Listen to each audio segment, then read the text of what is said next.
ایک بیان میں وزارت نے کہا کہ ترجیح ان قطریوں اور رہائشیوں کو دی گئی ہے جنہوں نے پہلے حج نہیں کیا۔ ترجیح ان بزرگ افراد کو بھی دی گئی ہے جن کی درخواستیں ماضی میں منظور نہیں ہوئیں۔ بیان میں کہا گیا کہ منظور شدہ درخواست دہندگان کو SMS بھیجے گئے ہیں تاکہ وہ منظور شدہ حج مہم کے دفاتر سے رابطہ کر کے مطلوبہ طریقہ کار کو مکمل کر لیں اور رجسٹریشن کروا لیں۔ وزارت ماحولیات اور موسمیاتی تبدیلی نے قطر کے اسکولوں میں اویئرنیس ورکشاپس اور لیکچرز کا ایک سلسلہ شروع کیا ہے تاکہ اسٹوڈنٹس کو پائیدار ترقی کی اہمیت، ماحولیات کے تحفظ اور انسانی صحت پر اس کے اثرات کے علاوہ ہاؤس ہولڈ ویسٹ یعنی گھریلو فضلہ سے فائدہ اٹھانے کے طریقوں سے آگاہ کیا جا سکے۔ اس تناظر میں مختلف اسکولوں میں جو لیکچرز دیے جائیں گے ان میں انڈور ہیلتھ کے بارے میں مفید معلومات فراہم کرنا اور کچھ مٹیریلز کے استعمال سے انسانی صحت پر اس کے اثرات کے بارے میں بتایا جائے گا۔ ان میں کیڑے مار ادویات، فریشنرز، رنگ، وال پیپر، پلاسٹک اور لکڑی کا فرش اور ڈٹرجنٹس یعنی صابن وغیرہ شامل ہیں۔ یہ خبریں ریڈیو قطر FM 107 سے نشر کی جا رہی ہیں۔ ترکی کے پریزیڈنٹ رجب طیب اردوان نے اس توقع کا اظہار کیا ہے کہ ہنگری ترکی اور یورپی یونین کے تعلقات کے معاملے میں کوششوں کی حمایت جاری رکھے گا۔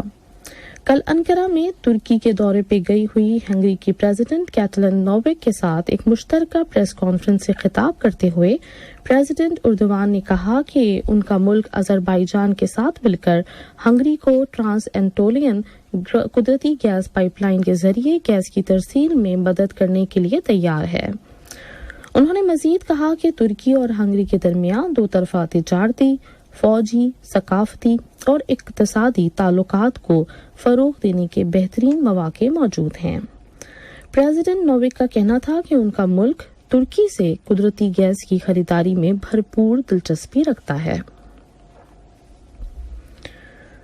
جرمنی کی وزیر خارجہ اینالینا بائربوک سے کل برلن میں عمان کے وزیر خارجہ بدر بن محمود البوسیدی نے ملاقات کی، جس کے دوران مشترکہ دلچسپی کے کئی علاقائی اور بین الاقوامی امور زیر بحث آئے۔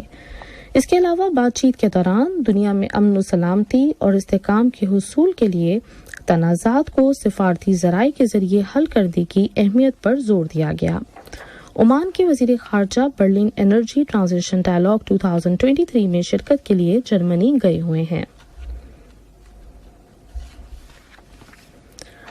الجزائر کے وزیر خارجہ احمد عاطف نے اپنے اٹلی کے ہم منصب انٹونیو تاجانی سے ٹیلی فون پر رابطہ کیا ہے، جس کے دوران دونوں ملکوں کے درمیان مختلف شعبوں میں دو طرفہ تعلقات تعاون کو بہتر بنانے اور مزید فروغ دینے کے امور پر تبادلہ خیال کیا گیا۔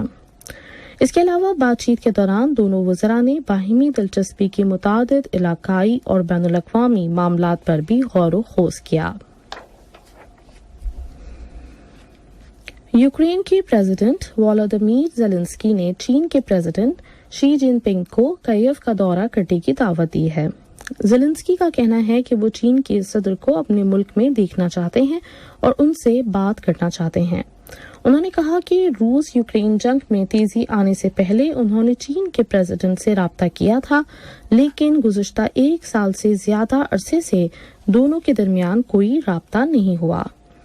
یوکرین کے پریزیڈنٹ کے دفتر کے مشیر کا کہنا ہے کہ دونوں لیڈروں کے درمیان براہ راست ملاقات کی تیاری کا کام جاری ہے۔ یاد رہے کہ یوکرین کے بحران کے حل کے لیے چین نے 12 نکاتی منصوبہ پیش کیا ہے اور چین کے پریزیڈنٹ نے گزشتہ ہفتے ماسکو کا دورہ کیا ہے۔ روس نے چین کے 12 نکاتی منصوبے کا خیر مقدم کیا ہے، لیکن یوکرین نے اس منصوبے کو مسترد کر دیا ہے۔ اور اب کچھ خبریں کھیلوں کے بارے میں۔ فٹ بال ایسوسی ایشن کی انٹرنیشنل فیڈریشن فیفا نے اس سال جنوری میں شروع کیے گئے فیفا فارورڈ پروگرام کے تیسرے ایڈیشن کے تحت لبنان کے اندر 4 فٹ بال اسٹیڈیمز کی بحالی میں مدد دینے کا اعلان کیا ہے۔ ان اسٹیڈیمز کی رینوویشن پہ مجموعی طور پہ 12 لاکھ امریکی ڈالر خرچ کیے جائیں گے۔ ایشین فٹبال کنفیڈریشن نے آئندہ 2023-2027 کی مدت کے لیے متعدد قطریوں کو اپنی اسٹینڈنگ کمیٹیز میں تعینات کر کے قطری کیڈرز پر اپنا اعتماد ظاہر کیا ہے۔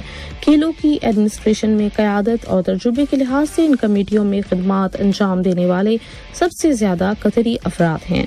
ان میں قطر فٹ بال ایسوسی ایشن کی ایگزیکٹو کمیٹی کے رکن ہانی طالب بالان بھی شامل ہیں، جو مسلسل چوتھی مدت کے لیے AFC ریفریز کمیٹی کے چیئرمین کے طور پہ کام کریں گے۔ QFA کی ایگزیکٹو کمیٹی کے رکن شیخ احمد بن حمد آل ثانی کو AFC ایسوسی ایشن کمیٹی کی رکنیت کے لیے منتخب کیا گیا ہے، جبکہ QFA کے سیکرٹری جنرل منصور محمد انصاری AFC فائنانس کے رکن کے طور پہ کام کریں گے۔ فیفا نے اعلان کیا ہے کہ سال انڈر 20 ورلڈ کپ میں اسرائیل کی شرکت پر انڈونیشیا میں احتجاج کے پیش نظر اس نے ورلڈ کپ کی میزبانی انڈونیشیا سے واپس لے لی ہے۔ فیفا نے تفصیلات بتائے بغیر ایک بیان میں کہا کہ یہ فیصلہ موجودہ حالات کی وجہ سے کیا گیا ہے۔ فیفا کا مزید کہنا ہے کہ نئے میزبان ملک کا جلد اعلان کیا جائے گا، تاہم ٹورنامنٹ کی تاریخوں میں کوئی تبدیلی نہیں ہوگی۔ آخر میں اہم خبروں کی سرخیاں ایک بار پھر سماعت فرمائیے۔ صاحب سمو امیر نے کل شام لوسیل پیلس میں مسلح افواج، وزارت داخلہ، ملک کے مختلف سیکیورٹی اداروں کے اعلیٰ کمانڈروں اور سینئر افسران کے اعزاز میں افطار پارٹی کا اہتمام کیا۔ کل وزیر اعظم اور وزیر خارجہ کی صدارت میں کابینہ کا ہفتہ وار باقاعدہ اجلاس منعقد ہوا۔ قطر نے کل درجنوں یہودی آبادکاروں کی جانب سے مسجد اقصی کی بے حرمتی کے واقعے کی شدید الفاظ میں مذمت کی ہے۔ وزارت اوقاف اور اسلامی امور نے کہا ہے کہ اس کے حج اور عمرے کے شعبے نے سال 1444 ہجری کے لیے حج امیدواروں کی الیکٹرانک اسکریننگ کا کام مکمل کر لیا ہے۔ اس کے ساتھ ہی خبروں کا آج کا پہلا نشریہ اپنے اختتام کو پہنچا۔ نیوز روم سے نیوز ایڈیٹر محمود احمد، تکنیکی معاون محمد حسن سجانی، اسٹوڈیو سے انتخاب عالم اور مجھے دیجیے اجازت۔ اللہ حافظ۔